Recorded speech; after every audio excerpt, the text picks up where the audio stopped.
Hello दोस्तों, आपका स्वागत है हमारे चैनल सिनेमा आउटलेट में। हिंदी सिनेमा के महानतम शोमैन माने जाने वाले राज कपूर का शताब्दी वर्ष चल रहा है। उनका जन्म 14 दिसंबर 1924 को पेशावर में हुआ था।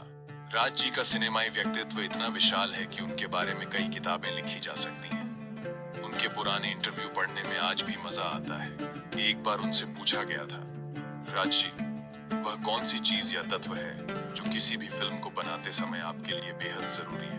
अभिनेता, निर्देशक, निर्माता ने उत्तर दिया, मेरा भावनात्मक जुड़ाव, जिसका अर्थ है भावनात्मक स्तर पर या स्पष्ट भाषा में कहें तो भावनात्मक संबंध। एक्टर्स के साथ रिश्ते, दूसरों के साथ रिश्ते।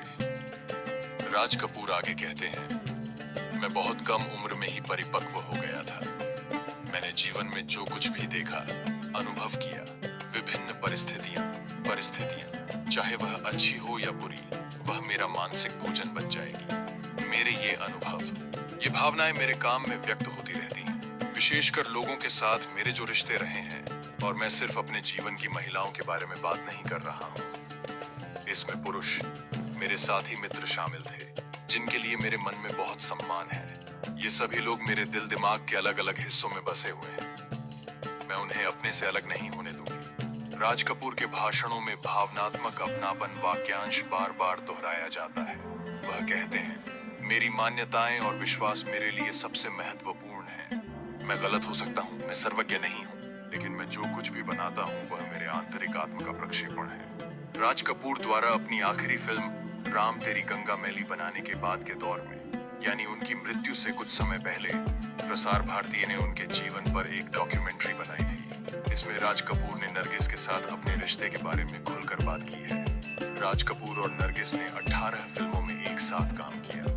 राज जी कहते हैं, पहली बार जब मैं नरगिस से मिला तो वह बहुत छोटी थी, केवल 16 वर्ष की, एक देवी की तरह दिव्य रूप, और क्या अद्भुत अभिनेत्री। मेरे लिए सिनेमा एक ठोस, अद्भुत भक्ति है और रिश्ते हैं। इसलिए जो भी व्यक्ति या चीज मेरे सिनेमा का हिस्सा है, वह स्वतः ही मेरे अस्तित्व का हिस्सा बन जाता है।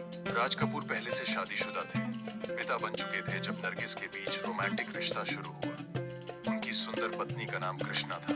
राज कपूर कहते हैं, मैंने शुरू से ही एक रेखा खींची थी। यह बहुत सीधा था कि मेरी पत्नी मेरी अभिनेत्री नहीं है और मेरी अभिनेत्री मेरी पत्नी नहीं है। मेरी पत्नी मेरे बच्चों की माँ है। मेरे पास एक घर था, एक परिवार था, बच्चे थे जिनकी देखभाल कृष्णा करती थी, और इस तरफ मेरी अभिनेत्री थी जिन्होंने मेरी रचनात्मक प्रक्रिया में भाग लिया, मेरी रचनात्मकता को धार दी। इससे उन्हें संतुष्टि मिलती थी। इस पूरी डॉक्यूमेंट्री में राज कपूर ने एक बार भी नरगिस का जिक्र नहीं किया है।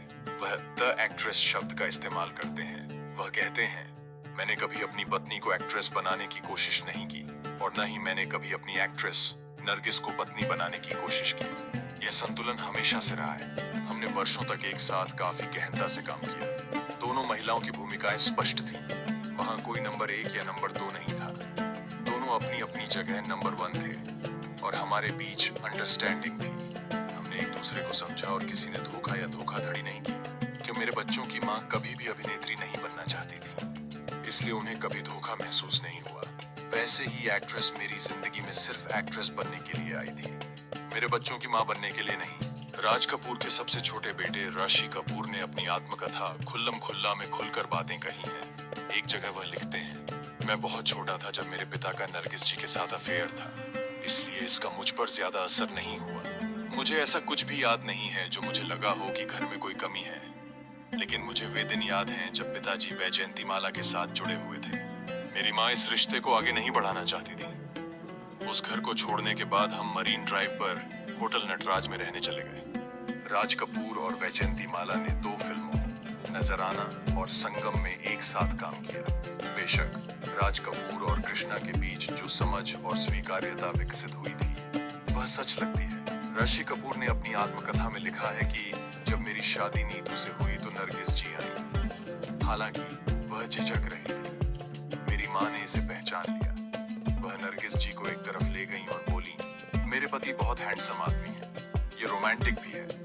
ये समझ में आता है कि आप उसकी ओर आकर्षित थे। मैं समझती हूँ कि इस समय आपके दिमाग में क्या चल रहा है, लेकिन अतीत की घटनाओं के कारण अभी खुद को दंडित न करें। आज घर में खुशी का मौका है। तुम मेरी मेहमान बनकर आई हो। तो आज हम बहने हैं। जब कोई व्यक्ति अत्यंत सफल होता है, जीवंत कलाकार होता है, उसका व्यक्तित्व जीवन से भी बड़ा होता है, तो वह शायद ही कभी आत्म केंद्रित होता है। राज कपूर मौज मस्ती करते हुए, अपने काम पर पूरा ध्यान देते हुए अपने मन के मुताबिक जीने में सफल रहे। इसकी एक बड़ी वजह उनकी पत्नी की चुप्पी थी और इस बारे में कोई मतभेद नहीं होना चाहिए। तो दोस्तों, ऐसी ही महत्वपूर्ण जानकारियां पाने के लिए हमारे चैनल को सब्सक्राइब करें, लाइक करें, कमेंट करें। मिलते हैं नेक्स्ट वीडियो में। तब तक के लिए बाय बाय।